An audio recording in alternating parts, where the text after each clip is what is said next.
Hi, I'm Chef David Jahnke, and today I want to show you how we can make a very rich, flavorful, umami rich, savory poultry broth. So to make a very rich poultry flavor broth, we have to focus on umami flavor. Umami flavor is the fifth flavor. It's the most important flavor because it's all the other four flavors together in one. And they are different umami chemicals, natural in certain ingredients. I will post a more detailed description about those chemicals below the video in the recipe, so you can read all about it. But just to make it short, there are three umami chemicals. One is represented in all kinds of bones and of course meats too, that includes all of them. The other umami chemical is always in dehydrated mushrooms. And the other umami chemical, glutamate, that's like in lots of different items including tomatoes, celery, onion, shallots, garlic, fresh mushrooms, like a celery, and that's very important to focus on those three umami chemicals and to get them all together into our broth. It just makes it very rich in flavor. Another fact we have to put importance, that we add cold water, that we start with cold water. If we add hot water, everything sears immediately and basically closes down the pores, and we can extract the flavor of it. If we want to create a broth, we want to have the flavor in the broth. So when we start with cold water and very low fire, if you do it in a normal cook pot or in a crock pot does it by himself, it heats up very slow. Now you extract a lot of the flavors. If you use a pressure cooker, it would be a bit different because now the pressure basically pushes out the flavor, and of course the cooking time would also be shorter. I actually like to use a pressure cooker for my making broths. And another clue is also, if you have time, make the broth ahead and now let everything cool off. And now you heat it up again next morning or after it cooled off, and now it drains out more flavor of all those ingredients. And that's very important. Beside that, we have to apply a cleaning process during it because the blood kind of will get into a solid foam texture basically and swim on the top once we add heat to it, and we want to take that off. If you don't take it off, it just falls apart again, goes back into your broth, and you have a dirty broth. So we want to take that foam off. Also the fat, if we use like, let's say, poultry which has a high fat amount like duck or some chicken, then it would swim on the top. So we're going to take a spoon also to take that fat away. Or also you can let off cool off your broth, and then the fat gets solid on the top and you just take it off by hand. It's very easy over with a strainer. And well, beside that, like we said, want to have ice water ready. We want to have a cooking pot. It tastes very nice if you, for example, roast your onion on a dry calle pan, just to add like those bitter particles and kind of caramelize the onion, give that sweet bitter flavor to the broth, and also it will give you now, let's say, a darker color to your poultry broth. You can make poultry broth with any kind of poultry bones. It can be quail, Cornish hen, turkey, duck, chicken. It's about the poultry. And well, let's just check what ingredients we're going to use today for our recipe. So for our broth today, for our poultry broth, I'm going to use here some organic chicken. That's why it's free range too. That's why it's like very white.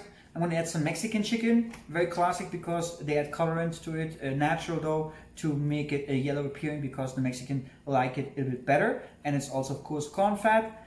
And I have also some duck bones here from a duck. That's just like to mix the poultry broth and have three different types in that case. We have fresh vegetables, fresh mushrooms. I have dehydrated mushrooms. I have some carrots, some leek, some green onion, some celery, some celery herbs, some different types of tomatoes, peppercorn, clove, garlic, white onion, green onion. I got some Himalaya salt here, a bit healthy option. I got some fresh herbs, some marjoram, some sage, a little bit of fresh tarragon, and we have a little bit of thyme below here too. So all this we are going to cut and put everything together into a cooking pot with some ice cold water. But let me show you first how we're going to cut everything. Here it's about just like creating like the same size to everything. It's about to drain out the flavors. You don't have to cut it too small, but we want to give it a bit of smaller shape so we can have more surface and we can observe or extract more flavors of everything. But let me show you how we cut everything.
So now we have cut everything. I just wash again the bones with cold water. Everything is kind of like into a smaller size now to extract more the flavors of it. And now just to put everything together in a cooking pot basically, and to fill it up with cold water. And one additional thing I was showing, I'm already roasting also here some onion, just dry in the pan. I want to get some dark black color to them. And that gives me additional flavor. It gives me like the smoky flavor to my broth. And also a little bit of that black will get into our broth coloring. So we have a bit darker broth, which makes it actually a bit richer looking, no? So that's also something we are going to add. And well, let me just show you how we put everything together and to put it on the stove.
So now the whole broth had boiled for about 2 hours and 15-20 minutes. That's a good time for poultry, especially for the duck, because the chicken is usually quicker, but for the duck we need a bit more time to extract more flavors out of that.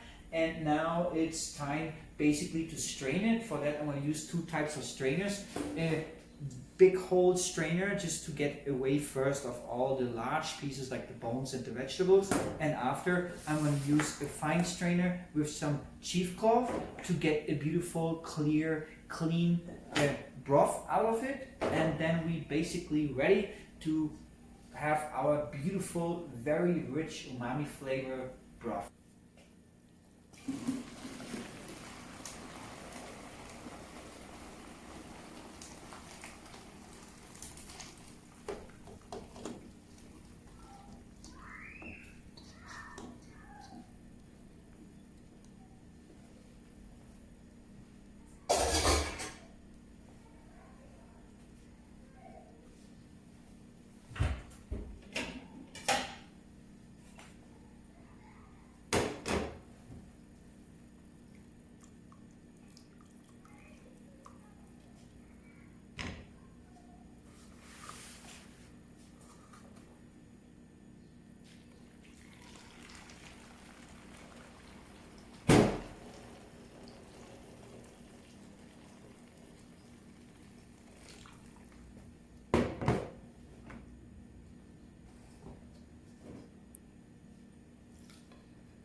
So now we are done, we strained the broth. Now it's time to take the fat off. We can take that with a soup spoon, just taking it off from the top because it's swimming on the top, or we let it cool off and then we get solid and we pass it through strainer again, and that's also a way to take the fat away.